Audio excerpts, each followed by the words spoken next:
Hello and welcome to Spectrum News at 9. My name is Xavier Robert, coming to you live from the beautiful hills of Ibiakuran. Let's take a look at the headlines. President Buhari leaves Abuja for Spain. Methodist cleric admits 100 million naira payments for his release. Vucic sworn in as Serbian president for second term. Details of these stories and more in a moment.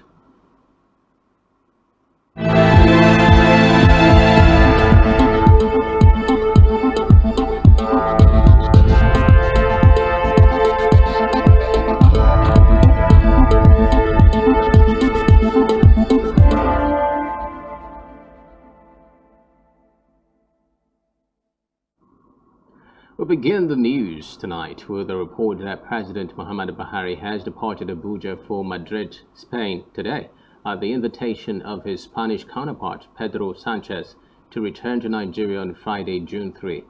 The president's trip, which will be his first to the country in his tenure, will bring him to meet with the head of state of the Spanish nation, King Felipe VI.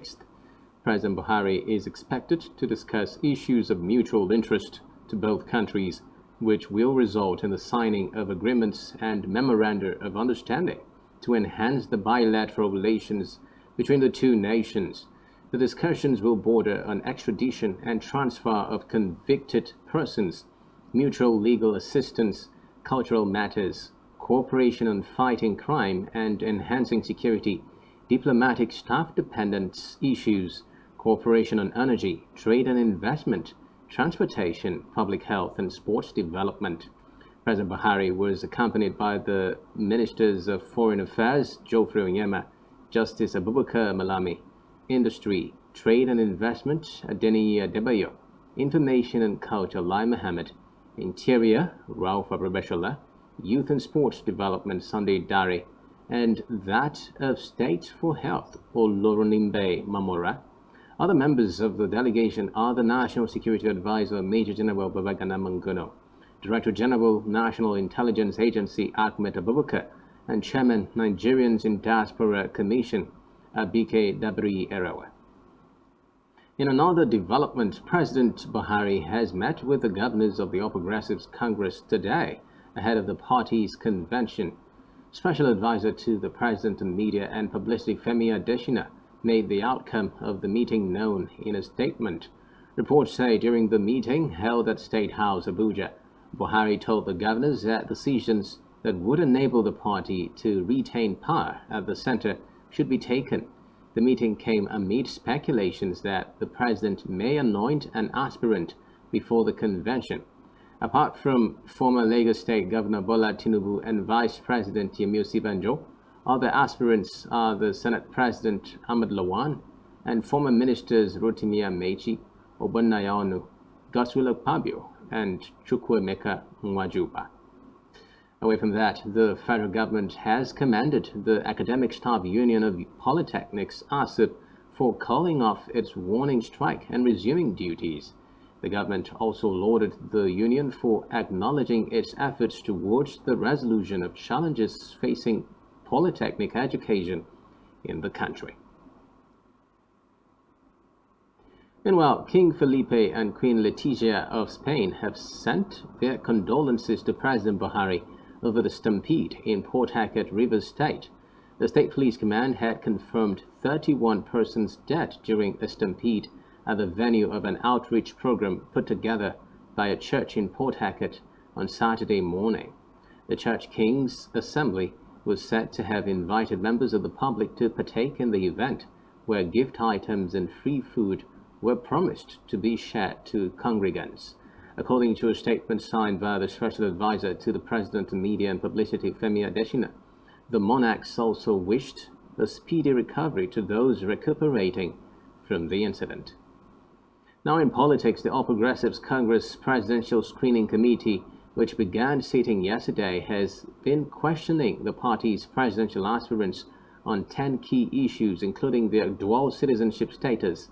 Some of the aspirants who were screened by the committee, headed by a former national chairman of the party, John Odigio Yegun, confirmed to newsmen that the panel asked them if they would be ready to step down for the consensus candidate of the party. Other questions asked include being the subject of investigation by the Economic and Financial Crimes Commission or the Independent Corrupt Practices and Other Related Offences Commission, or being arraigned by the Code of Conduct Bureau, being convicted for a crime, as well as their manifesto. To the judiciary now, where a federal high court in Abuja has granted bail at 500 million naira to former Imo Governor Rochas Okorocha. In a ruling, Justice Inyangekwo rejected the objection of the Economic and Financial Crimes Commission (EFCC) to Okorocha's bail application. Justice Ekwo said bail was at the discretion of the court, noting that the Constitution provides for the defendant to be given adequate time to defend himself.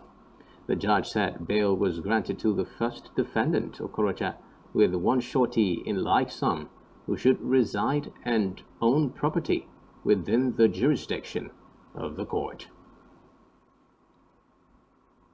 My client is a notable serving senator, so the idea of running away is ruled out. He will fulfill the condition. He has never run away. Only that, like I said yesterday, he was never properly served. Before you can say he didn't come, you must have served him, but he wasn't served. He has come, and you will see that he will come to take his trial. And the bail conditions are normal bail conditions, will meet them. If you look at it, you see that the court was of the view that the second defendant has never defaulted in the administrative bail granted to him, and throughout the proceedings of this case, he has never absented himself. Our client is a very responsible citizen of the federal Nigeria, and the court has affirmed that. So we believe that before the end of today, it's going to perfect that by EFCC transferring their file to the court, and they will be allowed to go.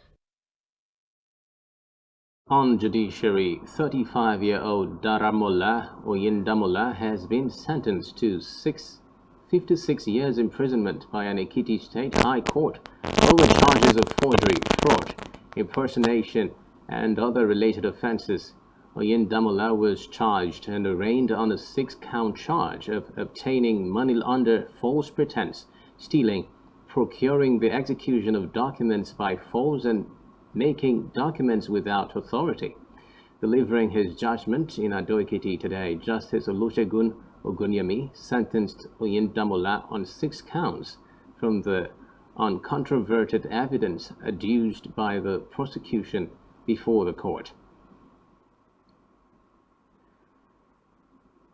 In a separate development, Nigeria Customs Service is looking to generate a revenue of $176 billion over the next 20 years through the implementation of e-Customs project.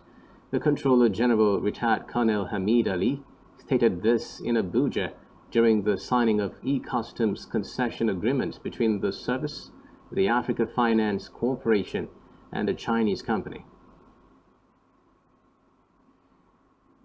On to security matters now. The Nigerian army has dismissed as false the reports about attacks on some villages by Cameroonian Ambazonian separatists.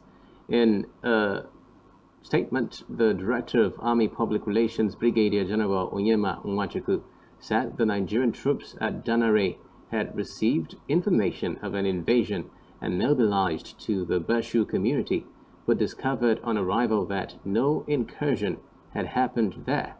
Nwachukwu further assured Nigerians of military protection and advised members of the public to stay calm.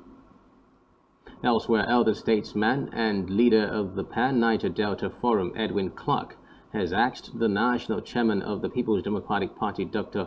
Inyocha Ayu, to resign.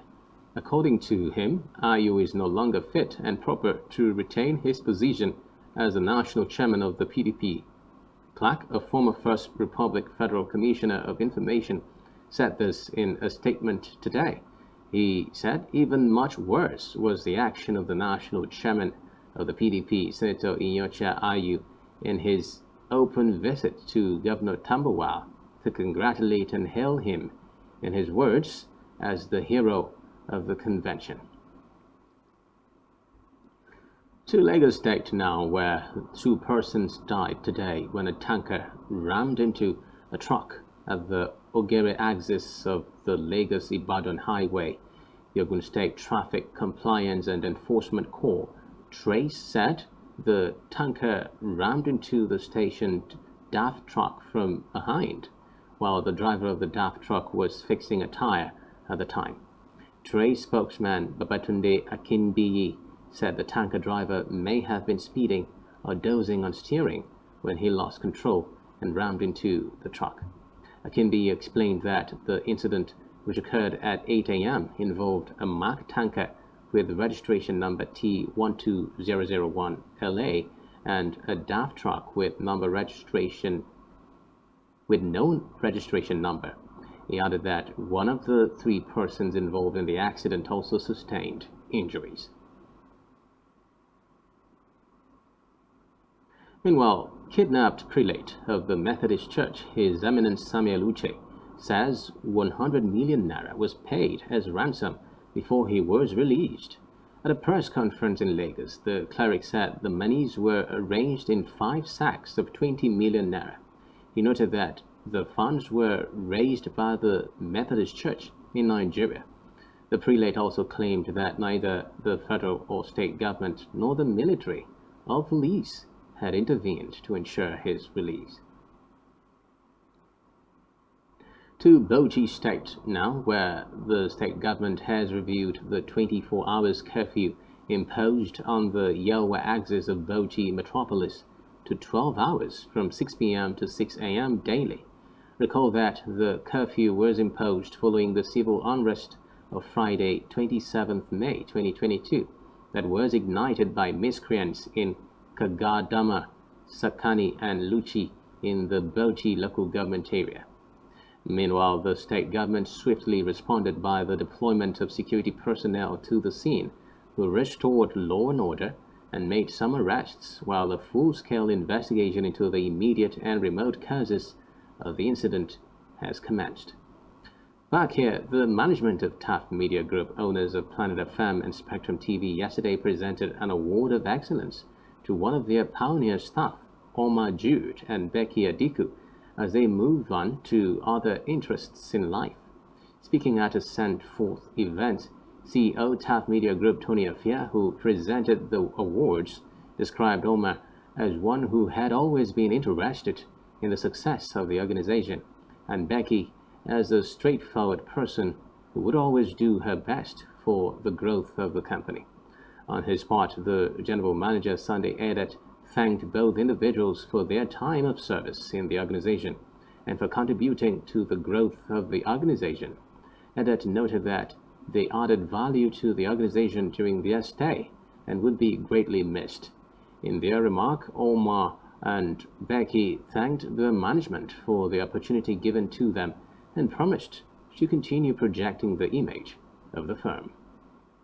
A cordial relationship between the employer and employee has always been a cause for concern, as most employee-employer relationships often end on a sad note. That, however, was not the case for Planet FM OAP Omar Jude of the popular Kukarembo afternoon show and Becky Adiku, who was the traffic controller personnel, who were given an award of excellence and commendation for their years of professional excellence and cordial relationship with the Taft Media Group and member of staff. Describing the persons of Omar and Becky, the chairman Taft Media Group, Tony Afia, commended the duo for their iconic display of professionalism. I think even after Omar is gone, the people would still link Omar to this program. There's no way. But I thank you for doing what you've done, giving us enough time. I want to really appreciate you, Omar. You've done well. God will bless you. Take you wherever you want to go. Let's go to Becky. I didn't really know so much about Becky, how she was hired, how she came here, but I finally understood that she's very dedicated to work. When she believes in somebody, she go all out to serving that person. That's the same thing that she's done for us here. She never would want to cheat us. And for the type of job that she's doing, she would be somebody that could misappropriate.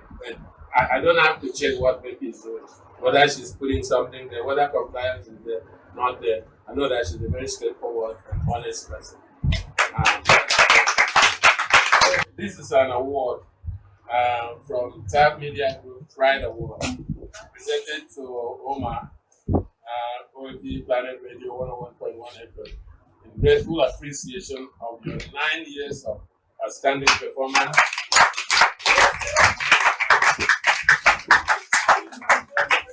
Dedication and positive attitude on the job.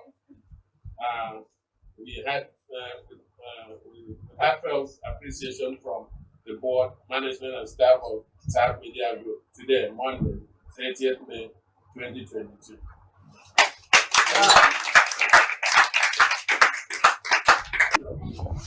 With our greatest appreciation, we hereby present Becky Adik, Traffic Officer, Planet Radio 101.1, with this award in recognition of your commitment and invaluable contributions to the growth of the Tab Media Group brand. With heartfelt appreciation from the board, management, and staff of Tab Media Group, we present this award to you this day.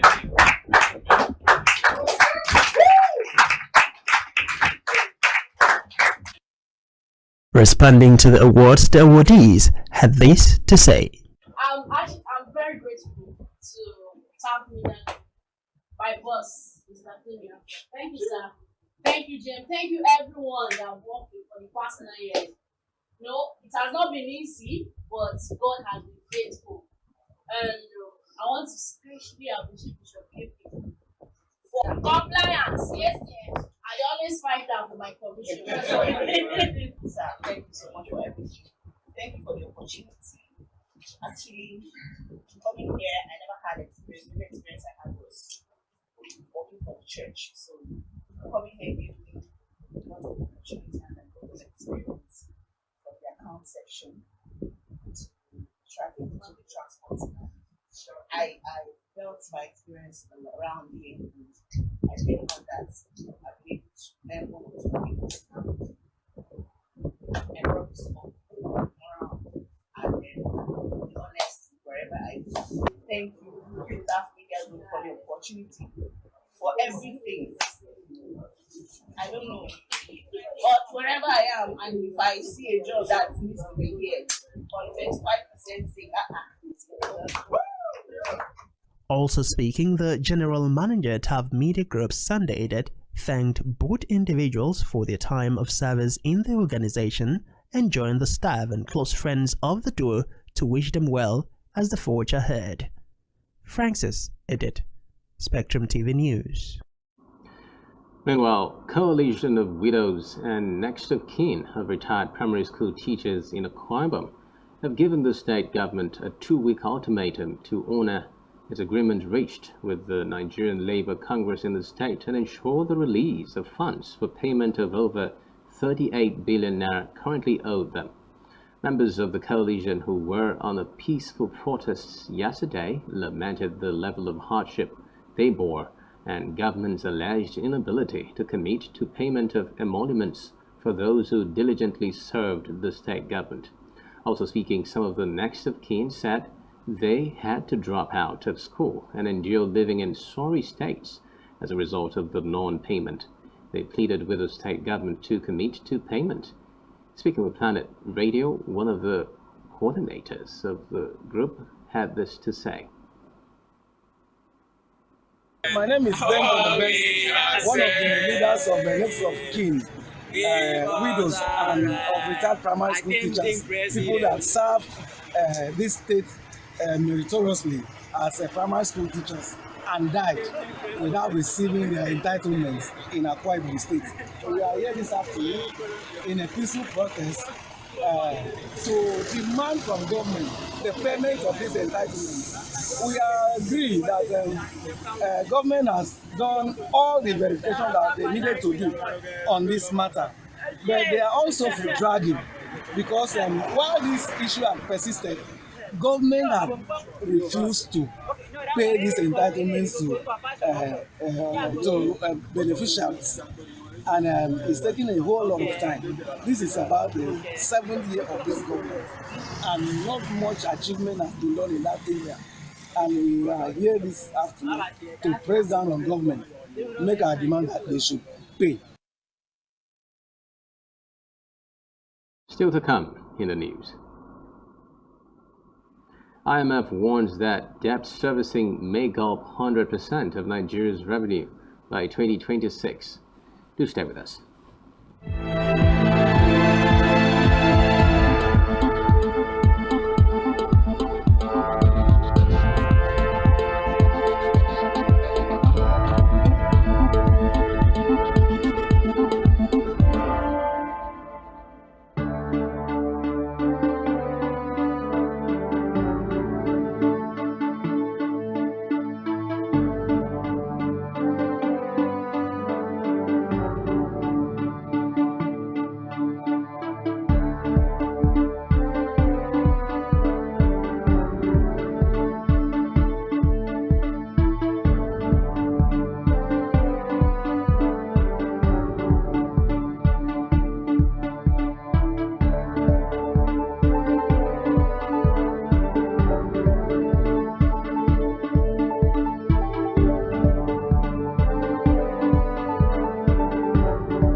Many thanks for staying tuned. Now in Africa, where the first flight to Rwanda carrying migrants who crossed the English Channel is set to leave in 2 weeks' time on 14th June.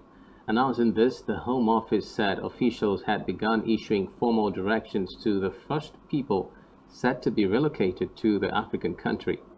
It is expected that there will be legal challenges against the move. The controversial plan has been criticized by politicians, charities, and the Archbishop of Canterbury, who said it was ungodly.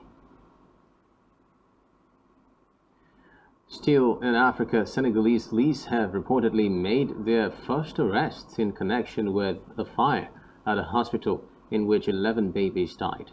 A health workers union official, Ousmane Diouf, who said the 3 people arrested in connection with the case were a midwife, a nurse, and the head of the hospital's human resources department, added that they were being questioned on suspicion of endangering the lives of others. Recall that the blaze broke out in a neonatal ward in the western town of Tivaouane last Wednesday, and President Macky Sall fired his health minister Abdoulaye Diouf Sarr a day after the tragedy. Meanwhile, the cause of the fire at the Mame Abdul Aziz Say Dabbar Hospital has not been established, although an electrical short circuit is suspected to have been the source. The health ministry said the blaze, which gutted the neonatal department of Mame Abdulaziz Dabak Hospital in the west of the country, led to the tragedy. The preliminary wives were convicted of failure to assist a person in danger. In April 2021, 4 newborn babies died in a fire in the north of the country. The Interior Ministry cited an electrical malfunction in an air conditioning unit in the maternity ward.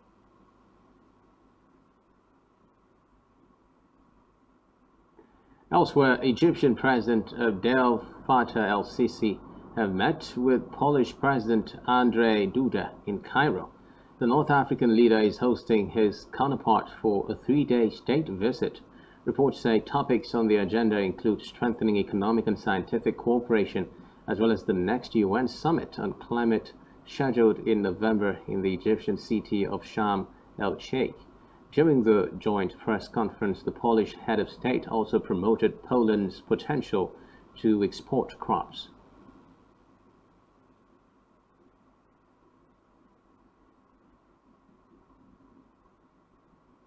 Meanwhile, Namibia has taken delivery of 23 ancient pieces of jewelry, tools, and other objects pillaged during colonial rule and returned as an indefinite loan from Germany. The return of the artifacts is part of a project to encourage rapprochement between the two nations.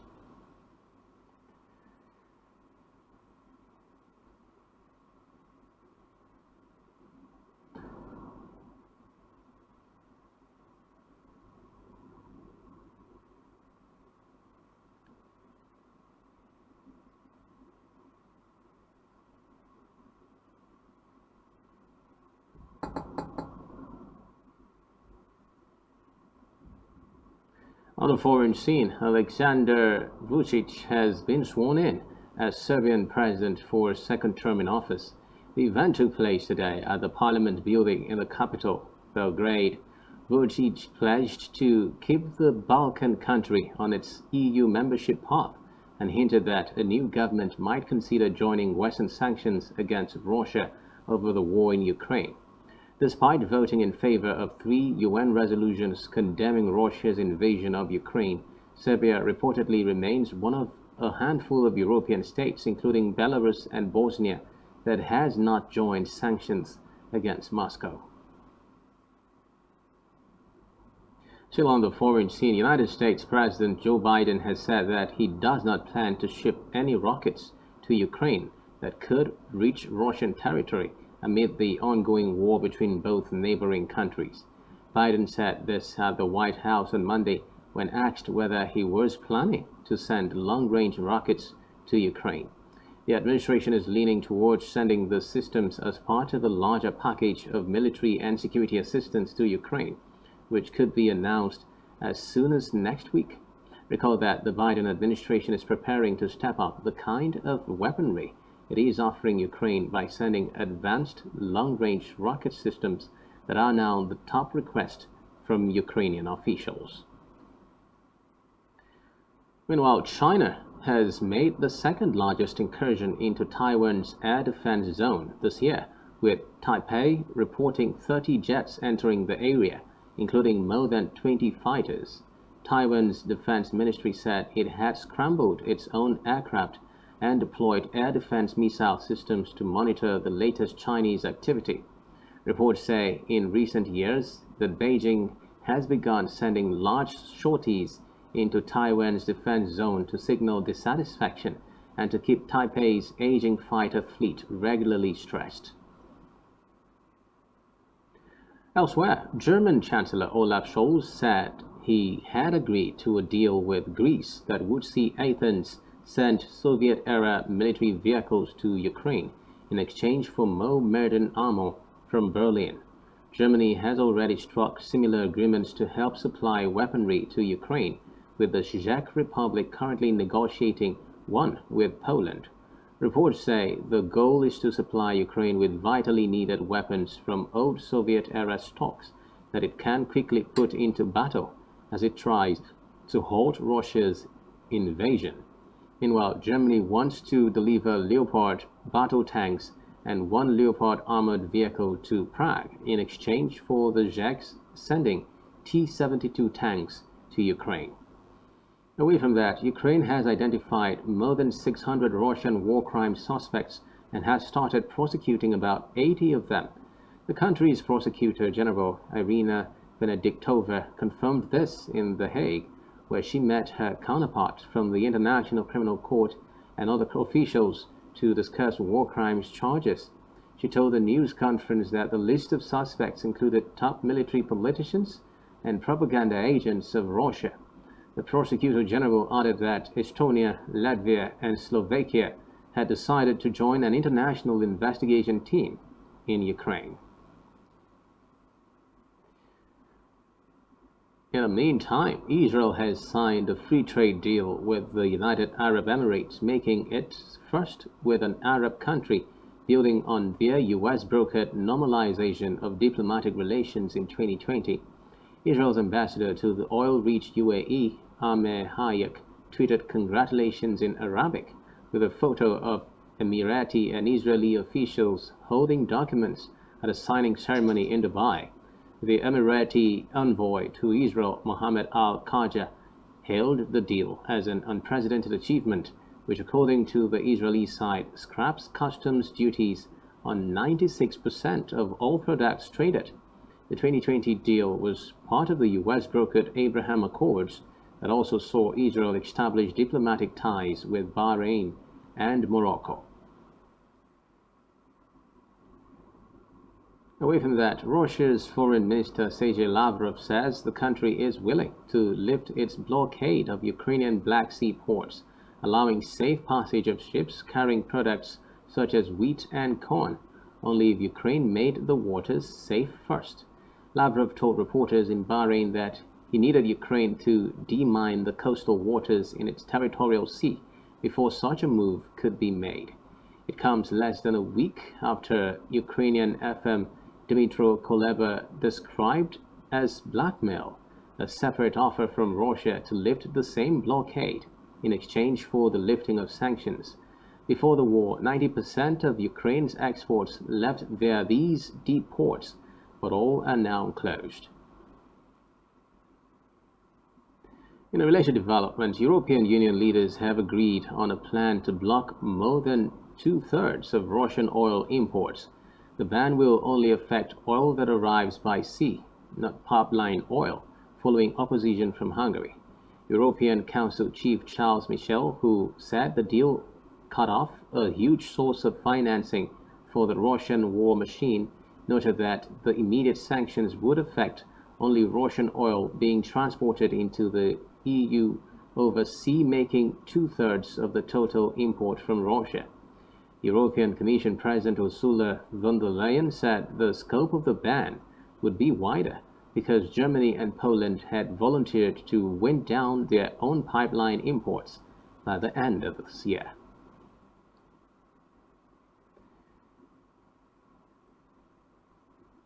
On our business news, International Monetary Fund has warned that debt servicing may gulp 100% of Nigeria's revenue by 2026 if the federal government failed to implement adequate measures to improve revenue generation. The IMF's resident representative for Nigeria, Ari Aisen, gave the warning while presenting the Sub-Saharan Africa Regional Economic Outlook report in Abuja. According to Aisen, based on a macro-fiscal stress test that was conducted in Nigeria, interest payments on debts may wipe up the country's entire earnings in the next 4 years. The federal government plans to spend 3.61 trillion naira on servicing Nigeria's debt burden in the 2022 fiscal period, which represents about 34% of the 2022 projected revenue of the federal government. Still in business, findings have shown that the total shortfall in the Nigerian power sector has reached 1.6 trillion naira in 8 years. The Executive Director, Research and Advocacy Association of Nigerian Electricity Distributors, Sunday Oduntan, gave the figure while fielding questions from newsmen. According to Oduntan, the shortfall was recorded in the fourth quarter of last year. A shortfall is set to arise whenever electricity distribution companies and generation companies, otherwise called DISCOs and GENCOs, are not able to recoup an investment made from projects. Meanwhile, the National Bureau of Statistics has shown that the average airfare paid by passengers on specified routes for a single journey increased by 52% in the past 12 months. In a new report, the Transport Fare Watch April 2022, the Bureau said airfares recorded a 19% increase when gauged on a month-on-month basis. Speaking in an interview with journalists, an official in the Corporate Affairs Department of the Airline Operators of Nigeria, the umbrella body for local carriers, Airwars Iroro, described the factors behind the increase of airfares as obvious concerns which the operators had clamored about over the past few months. Elsewhere, the Nigerian Customs Service and a consortium, Trade Modernization Project Limited, have signed a concession agreement worth $3.2 billion to digitize operations of the border security and revenue collection outfit. This is as the federal government expects to generate over $176 billion from the deal. At the agreement signing ceremony held at the Abuja National Headquarters of the service were representatives of technical and financial partners in the deal, including African Finance Corporation and Huawei Technologies Company Nigeria Limited. Controller General of the service, Colonel Hamid Ali, said Nigeria was setting a pace that other African countries were looking forward to follow. Still to come in the news. Golf bests Stevens to reach first Grand Slam semis. Do stay with us.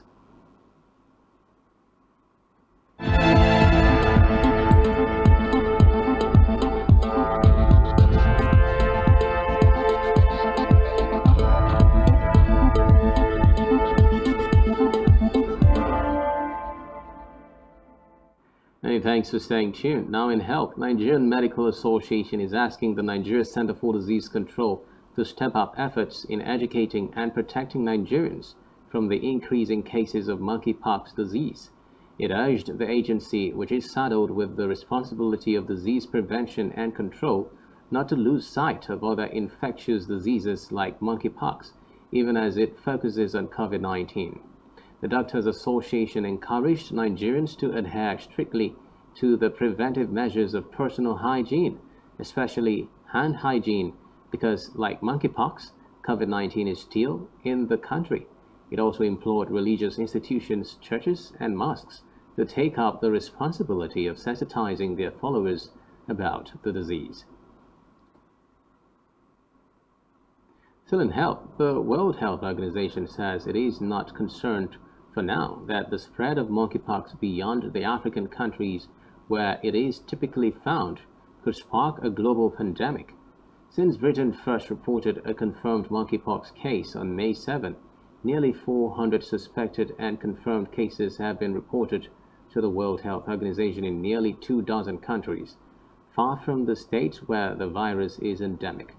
The UN Health Agency has voiced concern at the situation, but reiterated that there was no reason to panic over the virus, which spreads through close contact and usually does not cause severe disease. We take you over now to Bright James for trending sports stories.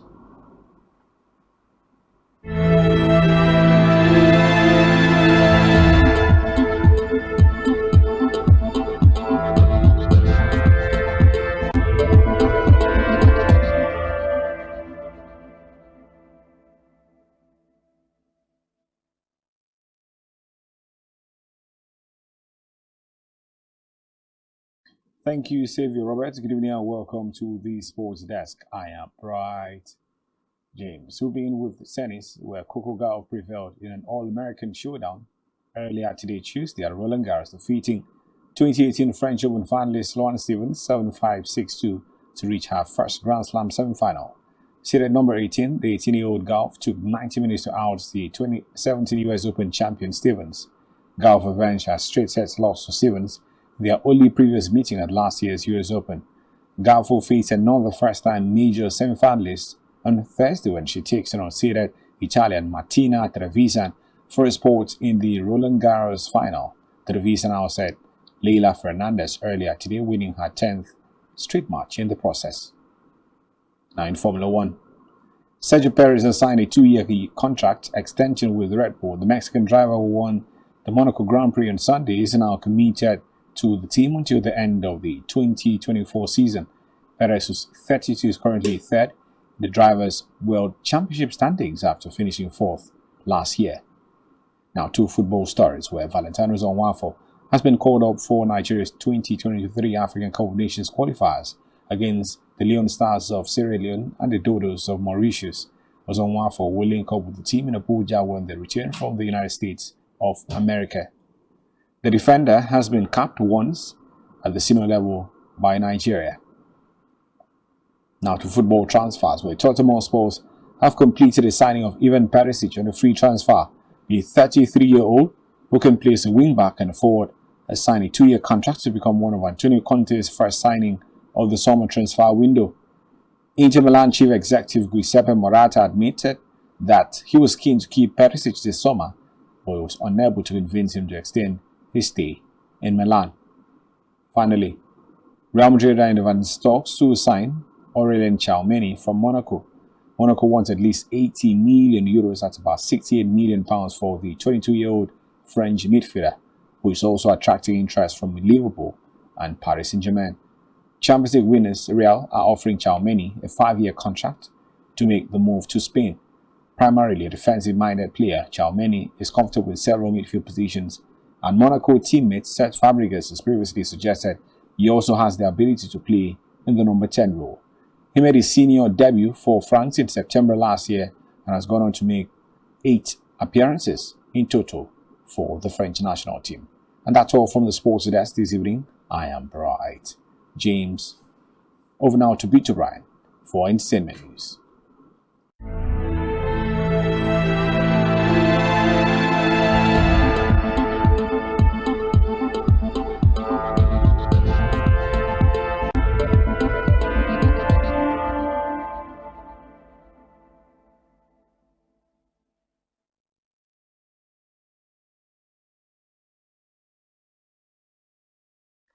Thanks, Bright James. Hello and welcome to the Entertainment Desk. I am Beto Bryan. First off on our bulletin this evening, Bibi Niger's Pere refutes claims of an affair with Kogi State's First Lady. Big Brother Niger Shine Your Eye finalist and Nollywood actor Pere Igbi has reacted to allegations that he is having an affair with Kogi State's First Lady Rashida Yahaya Bello. This allegation was made by a journalist, Jackson Uday, who questioned why the reality star was all over the place with Rashida Yahaya Bello. In a now-deleted tweet, Jackson O'Day added that the gist making rounds is that Rashida had gifted Mr. Pere 5 million naira when they first met. In a swift reaction, Pere Egbi denied the allegations and threatened legal actions against the journalist. He described the publication as a demonic lie and a figment of a diseased imagination of Jackson. In our next story, court nullifies NBC's amended code. A federal high court has nullified the 6th edition of the National Broadcasting Commission's Broadcasting Code. A court sitting in Lagos on Thursday, May 26, declared the proposed code illegal, null and void, and ultra-vires. According to the court presided over by Justice Ambrose Louis Alago, the NBC does not have the power to prohibit exclusivity or compel sublicensing of privately acquired rights of television contents. As such, is against the Constitution and the Copyright Act. Recall that the controversial amendment was heavily criticized by notable filmmakers and Nollywood influencers. Iroko TV's boss, Jason Njoku, tweeted, and I quote, "Nigeria's Broadcasting Commission NBC is making exclusivity illegal, compelling sublicensing of content, regulating price, and effectively turning private enterprises into state property, interference distortion market. If implemented, this 100% destroys pay TV in Nigeria." Unquote. The lawsuit nullifying the code was filed by filmmaker Femi Davis, who claimed that the code violates his intellectual property rights. Davis argued that if allowed, the amendment would destabilize the growth of content-making industries and discourage true crafts. The NBC, on the other hand, insisted that the amendment was done in a bid to initiate growth and to protect local operators, promote creativity, and maximize local content via antitrust provisions contained in the amendment. And finally, from the entertainment desk, Harry Styles' House debuts at #1 on Billboard 200 with 500,000 plus first week in USA. Harry Styles' album became the fastest selling album this year with over 500,000 equivalent units in US alone, with 182,000 being VAL copies. Harry Styles' House debut on the top of the Billboard 200 charts was dated as of June with a massive 521,500 equivalent album units earned in the US in the first week ending May 26. According to Luminate, it is the largest week of 2022 for any album and only the 4th album in the last 18 months to earn at least 500,000 units in a single week. It logs the biggest week for an album since Adele's 30 debuted with 839,000 units in the week ending November 25, 2021, and charting dated December 4, 2021. Styles and Adele are also record label mates. Both are on Columbia Records. Harry's House is Styles' third #1 on the Billboard 200 and entirety of his solo releases, and all three have bowed at #1. He also topped the list with 2019's Fine Line and his 2017 self-titled debut. Harry's House was released on May 20, with Harry's House also logging a modern era record of single-week VAL album sales as it sold 182,000 copies in VAL in the US. This marks the largest week for an album on VAL since Luminate began tracking music sales in 1991. It beat the previous high set last year when Taylor Swift's Red, Taylor's version, sold 114,000 VAL copies in the week ending November 18, 2021. The VAL sales of Harry's House were so large that VAL sales alone would have made the album #1 on the Billboard 200 in all but 3 weeks of 2022 thus far. Harry's House was preceded by #1 on Billboard Hot 100 as it was, which spent 3 weeks at top of the list, through the most recently published chart dated May 28. Styles ushered in the album with interviews and performances on Apple Music with Zen Loe on May 16, Sirius XM on The Howard Stern Show on May 18, NBC's Today, May 19, and NPR's Morning Edition, May 20. Apple Music also live-streamed Styles' One Night Alone in New York concert from UBS Arena on May 20th. And that's our package from the entertainment desk. I am Beto Bryan, thanking you for watching. Over to Xavier Roberts. Many thanks, Vito. But that's all we have for you at this time. Do ensure to follow us on social media and subscribe to our YouTube channel, all of which you can find on our website, spectrumtv.ng. You have been watching Spectrum News at 9. My name is Xavier Roberts. Do have a terrific night rest.